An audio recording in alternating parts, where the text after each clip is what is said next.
Hello, j'espère que vous allez bien. Bienvenue dans ce nouvel épisode de podcast et aujourd'hui on va parler de personal branding. Le sujet du jour, comme je le disais en intro, ça va être comment développer sa personal brand, son personal branding en 2025 sur les réseaux. Oui, je parle directement de 2025 parce que développer son personal branding en 2 mois, je ne pense pas que ce soit vraiment réalisable dans le sens où moi je vous apprends un truc qui dure sur la durée et le personal branding c'est tout un sujet d'introspection, c'est tout un sujet entre soi et selon où vous en êtes dans votre introspection, dans le fait de vous connaître, dans le fait de savoir ce que vous voulez dégager, etc., forcément, vous n'allez pas avoir besoin du même temps de travail pour développer votre personal branding. Voilà pourquoi, selon moi, cet épisode sort au bon moment pour qu'en 2025, vous ayez un personal branding qui claque ça. Maman. Voilà. Rentrons dans le vif du sujet, j'ai découpé en 6 étapes pour développer votre personal branding. Première étape, j'ai nommé l'introspection. C'est aussi la première étape de mon programme Boss pour devenir créatrice de contenu. Je pense que pour moi, c'est la base de tout que de savoir qui tu es dans les détails. Et donc du coup, par la suite, ce que tu veux dégager, faire le tri parmi toutes les infos qui font de toi, de manière à communiquer une personnalité authentique. Donc, qu'est-ce qu'on met dans le chapitre introspection? Premièrement, tu vas faire le point sur vraiment toi. C'est-à-dire, quelle est ta personnalité? Qu'est-ce que les gens disent de toi? Qu'est-ce que ton entourage dit de toi? Qu'est-ce que les personnes qui te rencontrent pour la première fois disent de toi? À quoi ressemblent tes journées? Qu'est-ce que tu fais le matin? Est-ce que t'es quelqu'un de routinier? Est-ce que t'es quelqu'un de casanier? Bref, toutes les infos possibles et inimaginables que tu peux ressortir sur toi, les choses qui font de toi, si tu es solaire, si tu es plutôt dark dans la vibe, si tu es plutôt team, couleur neutre, vraiment tout détailler, tout ressortir du moment que c'est toi. Et ça nous amène à la deuxième étape, faire des choix. C'est le moment où tu vas prendre toutes tes listes, genre la liste de personnalité, la liste de qualité, la liste de ta routine matinale, la liste de ce que tu fais la journée, la liste de ce que ton voisin a dit, la liste de ce que ton meilleur pote a dit. Bref, tu prends toutes tes listes et là tu vas faire des choix. Comment faire des choix? C'est tout simplement comment est-ce que je veux être perçue? Qu'est-ce que je veux dégager? Qu'est-ce qu'on dit de moi? Pourquoi est-ce que je suis connue?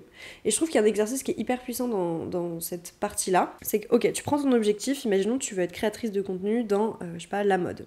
Ok, ça c'est ton objectif. Alors, t'as sûrement un objectif beaucoup plus défini que ça, mais c'est pour donner un exemple. Donc, tu vas te mettre en situation concrète. Si demain tu es contacté par, une grande marque de mode, pourquoi est-ce qu'on te contacte? Qu'est-ce qu'on aime chez toi? Genre dans le mail, qu'est-ce qu'on dit? Genre, on vient de tomber sur ton contenu et on adore, non. Tu vois, qu'est-ce qu'on aime? Il faut que tu te mettes en condition pour comprendre ce que tu aimerais qu'on dise de toi. Pourquoi est-ce que tu veux être connu ou reconnu dans ton milieu? C'est une question hyper puissante parce que ça te permet de réajuster tes choix. Ça ne veut pas dire que c'est définitif, ça ne veut pas dire évidemment que tu n'as pas le droit de rajouter des choses. Enfin voilà, si t'as des nouvelles passions qui arrivent dans un an, ne te bride pas et partage-les, on est bien d'accord. L'idée c'est juste d'avoir déjà une idée globale de qui tu es et de ce que tu vas dégager et comment tu vas le dégager. Si je te prends un autre exemple, les petits détails comptent. Je sais que c'est pas forcément évident quand on commence, mais par exemple, il y a une différence entre ma meilleure amie d'enfance qui aime le motif pois et le motif fleurs, par exemple, et une différence avec moi qui aime les vêtements foncés, les coupes oversize et les blazers. Je pense que dans vos têtes, vous dressez pas le même portrait des personnes. Voilà. Et ça c'est important. Ça veut pas dire que tous les 4 matins je vais mettre une story en disant j'aime trop les blazers, j'aime trop m'habiller en noir, non mais pas du tout. Mais l'idée c'est juste que toi, tu saches ce que tu dégages. Naturellement, on n'est pas là pour jouer un rôle. Troisième étape, on va s'assurer une cohérence entre tout ça. Maintenant que tu as tout défini, tu reprends encore tout ton travail là et tu te poses. Est-ce que tout est cohérent entre eux, genre toutes les infos sont cohérentes entre elles, et est-ce que toutes ces infos sont cohérentes avec moi, qui je suis dans la vraie vie? C'est important de faire ce travail de cohérence, et pareil, c'est encore un truc sur lequel j'insiste dans mon programme, je le fais à chaque fois, dès qu'il y a une nouvelle info que j'ajoute, je suis en mode, attends, est-ce que c'est cohérent avec tout ce qu'on a défini avant? Je trouve que c'est trop important parce que on peut vite être influencé par ce qu'on consomme, on peut vite être influencé par, une nouvelle idée qu'on a eue et tout, et au final, quand on met en relation avec tout ce qu'on a défini jusqu'ici, peut-être qu'on voit des incohérences et peut-être que ça nous recalibre sur quelque chose de plus précis. Donc l'idée c'est toujours s'assurer, est-ce que c'est cohérent, tout ce que j'ai mis là, est-ce que mon objectif est cohérent avec ce que je vais dégager? Et pour savoir ça, pose-toi la question, ok, quelle marque je veux attirer? Bon là c'est si tu veux être créatrice de contenu, pardon, je vais rester sur le même sujet, mais qu'est-ce que je veux attirer? Quelle opportunité je veux attirer? Pourquoi est-ce que je veux me lancer sur les réseaux? Et du coup, est-ce que là, tout ce que j'ai mis en place, ce que je dégage et tout ce que j'ai écrit jusqu'ici, c'est cohérent avec le pourquoi je veux être sur les réseaux? Il faut que tout soit cohérent. Maintenant, on arrive à la 4e étape et on te laisse un peu tranquille, on va aller voir ce qui se passe sur les réseaux et dans ta consommation. Une fois que t'as fait le point pour moi sur tout ce qui fait de toi toi et tout ce que tu pourrais potentiellement mettre en avant et comment tu pourrais le mettre en avant, etc., bah on va rentrer dans le concret et on va aller voir ce que toi tu consommes. Parce que ce que tu consommes veut généralement dire pas mal sur ce que t'aimes, sur la manière dont tu veux mettre les choses en avant, la manière dont tu veux transmettre des messages. Donc tu vas aller voir sur tes réseaux, qui est-ce que tu consommes concrètement? Est-ce qu'il y a des personnes où genre tu loupes pas les stories? Est-ce qu'il y a des personnes où dès que tu vois un réel ou un post, t'es en mode ah j'adore et tout? Et identifie pourquoi. Il y a des personnes qu'on va aimer pour la vibe qui dégage. Il y a des personnes qu'on va aimer pour les beaux visuels. Il y a des personnes qu'on va aimer pour les messages qu'ils transmettent. Il y a des personnes qu'on va aimer pour je sais pas, leur métier, leur story, bref. Identifie chaque personne que tu aimes, pourquoi tu les aimes, et toi ça va te permettre de comprendre ta consommation et du coup potentiellement ce que tu veux faire toi. Peut-être que t'adores ce que dégage, je sais pas, Pierre-Paul Jacques, genre ce qu'il dégage vraiment dans sa vibe, parce que c'est un reflet, et tu te dis j'aimerais trop arriver à ce truc de moi aussi je dégage ça et moi aussi on me suit parce que je dégage ça. Et peut-être qu'à l'inverse tu te dis bah en fait ça m'inspire, mais moi je veux pas dégager ça. Bref, c'est le moment d'analyser ce que tu consommes. Et encore une fois, tu me vois venir avec mes gros sabots, regardez si c'est cohérent, les conclusions que tu fais là sur cette partie 4, est-ce que c'est cohérent avec tout ce que tu as écrit jusqu'ici? 5e étape, c'est le moment un peu visuel, un peu fun, un peu atelier créatif.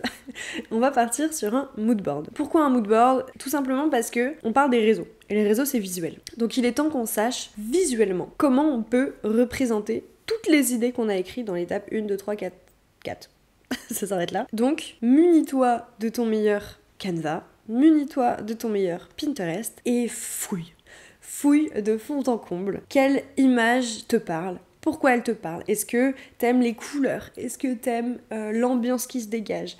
Et pourquoi t'aimes ce que dégage cette meuf-là? Comment tu pourrais t'en inspirer? Est-ce qu'il y a des phrases qui t'inspirent? Est-ce qu'il y a des messages importants pour toi à passer? Bref, prends tout ce qui te parle. Et là-dedans, on va pouvoir ressortir des éléments importants. Par exemple, sur mon mood board, oui, tu me vois venir si tu me connais, il y a du café. Le cliché.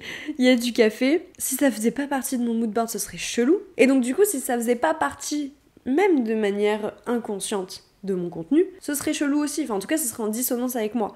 Plein de fois, je fais des stories où je montre ma tenue, j'ai une tasse dans les mains.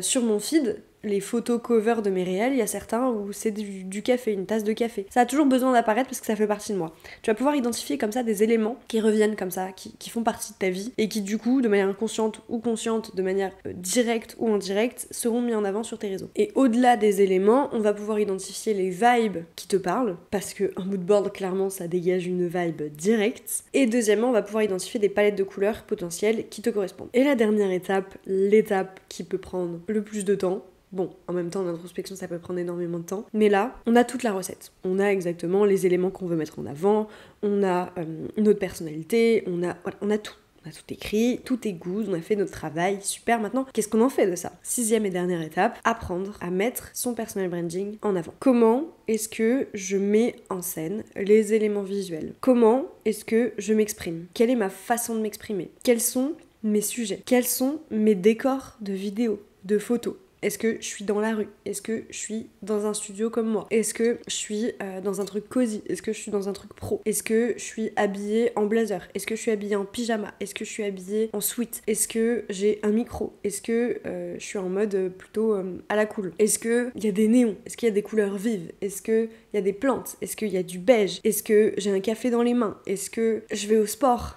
Là tu te dis quoi? Mais oui, tout est important. Et il va falloir à ce moment-là que tu te dises ok, comment je communique toutes les infos que je viens de définir. Alors, on est bien d'accord. Ça pourrait être un sujet de podcast à part entière. Le grand problème, c'est que c'est surtout un sujet qui est à prendre en one by one. Parce que t'expliquer comment mettre en avant de manière générale un élément, toi ne te parle pas, c'est compliqué. Donc, je vais essayer de te donner mes meilleures méthodes en quelques phrases pour que tu apprennes à mettre ça en avant au mieux. Je pense que déjà tu l'as compris avec les questions que j'ai posées juste avant. Il va falloir que tu te poses des questions concrètes et derrière que tu te dises, notamment avec l'étape 4 qui était l'étape de veille, notamment avec ça et avec ton mood board, tu vas pouvoir te dire ok, cette image-là, elle m'a grave parlé et c'était pour le décor. Donc peut-être que j'ai envie d'être associée à ce type de décor. Alors attention, ça veut pas dire que t'as forcément un décor pour toutes tes vidéos, ça veut juste dire que, je sais pas, si tu filmes chez toi, et peut-être que tu vas agencer un petit peu pour que ce soit à peu près cohérent avec le décor que tu veux. À l'inverse, peut-être que t'aimes bien tu vas pas faire, je sais pas, des vidéos face cam, donc du coup tu veux faire, je sais pas, des vidéos mode, voilà, je reste sur l'exemple mode, et tu veux que ce soit dehors, dans, je sais pas, une petite rue Mimi, type parisienne, avec une belle porte. Il faut que tu identifies en fait visuellement comment tu vas pouvoir mettre tout ça en avant, et toi ça va te dégrossir le travail par la suite, quand tu vas vraiment te mettre à la création de contenu pur et dur, parce que tu sauras déjà les éléments qui matchent et qui matchent pas avec ce que tu veux dégager et avec toute ta personal brand. Ok, j'espère que c'était clair. J'espère que ça t'a plu et surtout que ça t'a aidé. Si tu as des questions sur le personal branding, surtout n'hésite pas à m'écrire, soit en commentaire si t'es sur YouTube, soit sur Instagram si tu es en podcast. Je me ferai un